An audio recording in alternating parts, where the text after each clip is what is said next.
King James. Binigay niya yung buhay niya, hindi po siya namatay, binigay niya yung buhay niya. Ano po sasabi dito? Fulfilled na po. At ang Panginoong Jesus ang nagbigay ng kanyang niya. The Lord Jesus is Jehovah Rapha. The Jehovah Rapha of the Old Testament is our Jehovah Rapha now. He fulfilled it. And we see in the Bible na nakita po natin na maraming gumaling. Mga pilay, mga bulag, amen? Mga meketong, even mga patay na tao, nabuhay po at binuhay ng Panginoon. Read your Gospels. Makita mo natin, yun ang ginagawa ng Panginoon. At saan man nandun ang Panginoon, na po, ay meron nangyayaring healing. Where the Lord Jesus is, there is always healing. Sa lugar na ito, kapatid, andito ka ba ngayon? Amen. At sa lugar na ito, nandito ang Panginoon, may nangyayaring healing ngayon sa buhay mo. Amen. Ano man yung aspeto, ano man yung kakulangan mo, may sakit sa'yo, nagpapagaling ngayon ng Panginoon sa iyo. At pagagalingin ka ng patuloy ng Panginoon. Matthew chapter 4 verse 23 and 24, tingnan mo natin. Jesus traveled throughout Galilee teaching in the synagogues, preaching everywhere the good news about the kingdom, and he healed people who had every kind of sickness and disease. This is after, nung dineclare ni Lord Jesus Christ, today, these scriptures has been fulfilled. Fino-fulfill po ng Panginoon ngayon sa Gospel. Sabi rito, and He healed people who has what? Every kind of sickness and disease. Every kind. Sabi mo na every kind.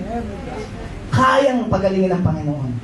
Every kind. News about Him spread far beyond the borders of Galilee, so that the sick were soon coming to be healed from as far as Syria. And whatever their illness and pain, or if they were possessed by demons, or were epileptics, and were paralyzed. Ano sabi dito? Ano sabi? Ano po sabi ulit? He healed them all. Are you here right now? And you need healing? There's healing in the name of the Lord. Why? Tignan natin sa Matthew rin, chapter 8. And pag binasa niyo po Matthew chapter 8, majority po nung kwento doon, it's all about healing. Here we can see, Matthew chapter 8, verse 2 and 3, the Lord Jesus is willing to heal you and me. Bakit po? Sabi nito, suddenly a man with leprosy approached Jesus. Makita natin, magandang ugali nitong may sakit, approach niya si Lord Jesus Christ. Hindi siya nagpunta kay Mang Kepoy. Amen? O hindi siya nagtiwala kung kani-kanino muna. Pumunta siya sa Diyos. At paglapit niya sa Lord, amen, eto sabi niya, he knelt before Him. Ano ginawa niya? Worshipping. Sabi niya, nakita niya ang Panginoong Jesus, Diyos to, sasambahin ko to. Ano dapat i-acknowledge mo, may magagawa sa iyong Panginoon. At lumapit siya, winorship niya si Lord. And one way na sinasabi mong may magagawa sa iyong Panginoon, pag winorship mo siya. Kaya every Sunday, every day of our lives, we need to worship the Lord. Masabihin sa Kanya yung mga ginagawa niya sa buhay natin. Next, sabi niya rito, Lord, acknowledging na you're my healer, you're Lord. Ikaw ang magmamanage at ikaw ang nagpapatakbo ng buhay ko.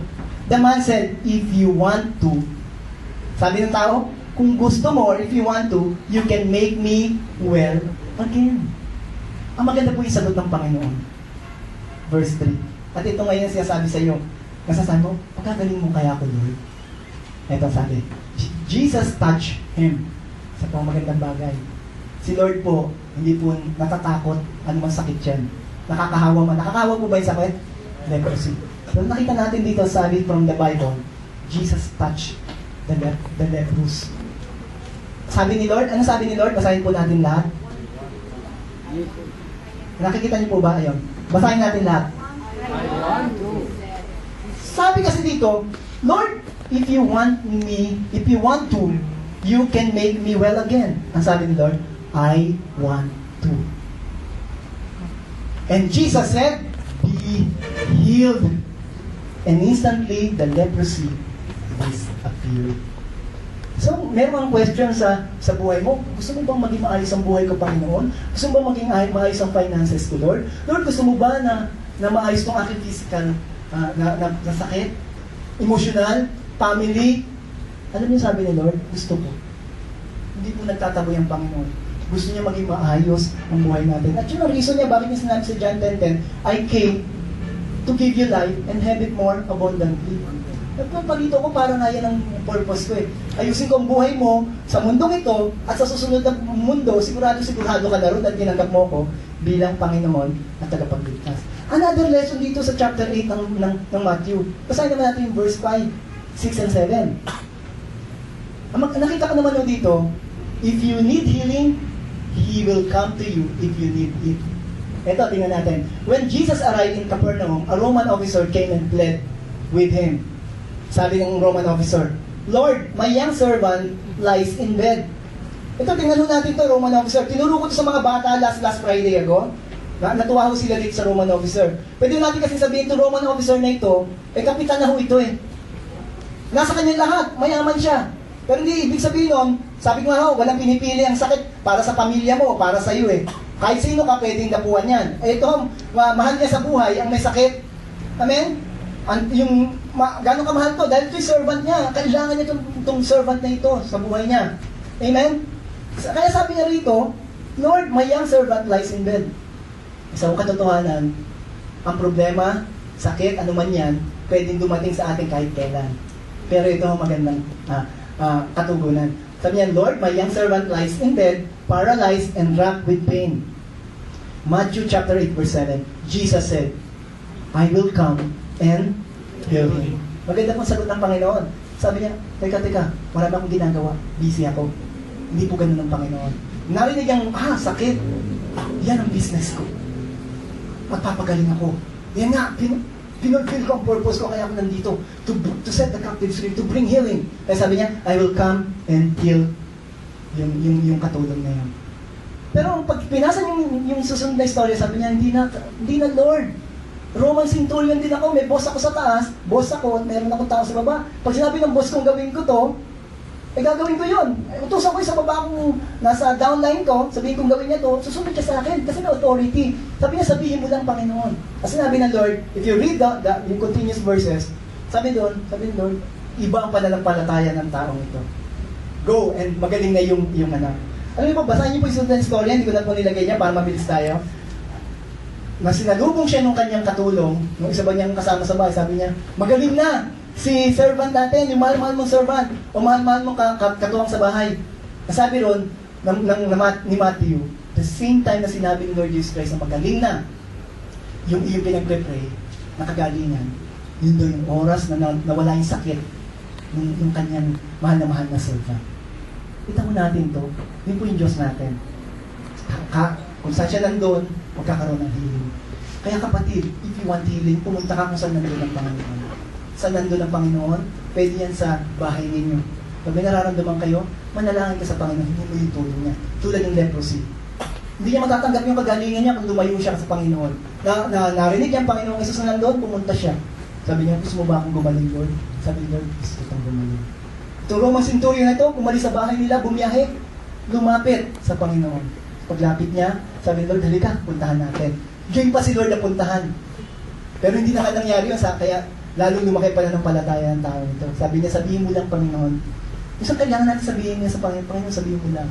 Uy, gagaling. Palakpakan natin lang yun. Maganda mo dito, si Pedro ay merong biyenan. Yung naglilingkod sa Panginoon, kapatid, may naglilingkod ka sa Panginoon, tulad ni Pedro, yung bahay mo ay punong-puno ng kagalingan din sa Panginoon. May karamdaman ng pamilya mo, pagkagalingan ng Panginoon. The healing of the Lord Jesus, wala pong apostrophe yan, is extended to our immediate family. Matthew 8:14, when Jesus arrived at Peter's house, whose house? Peter. Peter's mother-in-law was in bed with a high fever. May asawa po si Peter. Bakit po nalaman ko may asawa si Peter? May mother-in-law. Amen? Kaya hindi po siya pwedeng maging pope. Amen? Matthew chapter 8 verse 15, but when Jesus touched the hand of Peter's mother-in-law, the fever left her. Sakit lang yan eh. Medical mo na lang yan. Pwede mo palang pag-pray din eh. Pero sasabihin ni Lord, sige, mayroon ka lang by Jesse. Amen. Then she got up. Ang maganda mo rito, then she got up and prepared a meal for Jesus. May mga pinagaling po ba ang Panginoon dito? Serve the Lord Jesus Christ after that. Paglingkuran natin ang Panginoon. Amen? Marami yung nangangakong, Lord, pagalingin mo lang ako, maglilingkod ako sa iyo. Narinig niyo na ho ba yan? Marami na ako narinig noon. Maglilingkod ako sa iyo, Lord. Pag pinagaling mo itong parte ng katawan ko ito, pag pinagaling mo yung bulsa ko, Panginoon, bibigay ko yun talaga sa iyo. Dumating na yung blessing ko, Panginoon. Amen. Nung dumating, nawala. Pero maganda ho dito, gayahin natin. Hawak ko na naman yung wallet ko. Ano po? Ang tingnan natin dito, nung pinagaling siya, she got up and prepared a meal for him. May mga pinagaling ng Panginoon dito. Lahat tayo, amen? Serve the Lord. Amen? Amen. At kung meron po may mga masakit sa pamilya nyo, now is the time to ask the Lord, Lord, pagalingin niya aking pamilya. Nanay ko, Panginoon, pagalingin mo, meron po siyang karamdaman. In Jesus' name, and we'll all say, Amen. Totoo po yan, may sakit po yung nanay ko sa bahay, kaya wala rito. Ito pa ho, the Lord Jesus wants to heal all, sabi natin all. All the sick. Amen? Matthew 16 and 17. That evening, many demon-possessed people were brought to Jesus. Kadoktor ho, di po ba?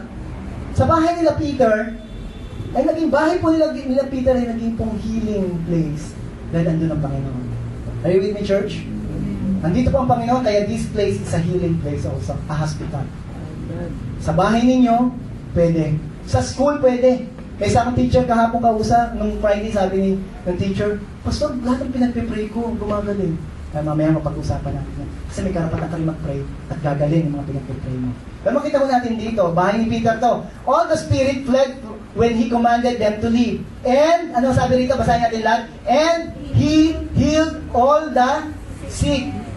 This fulfilled the word of the Lord through Isaiah, who said, He took our sickness and removed our diseases. That's the reason why He died on the cross.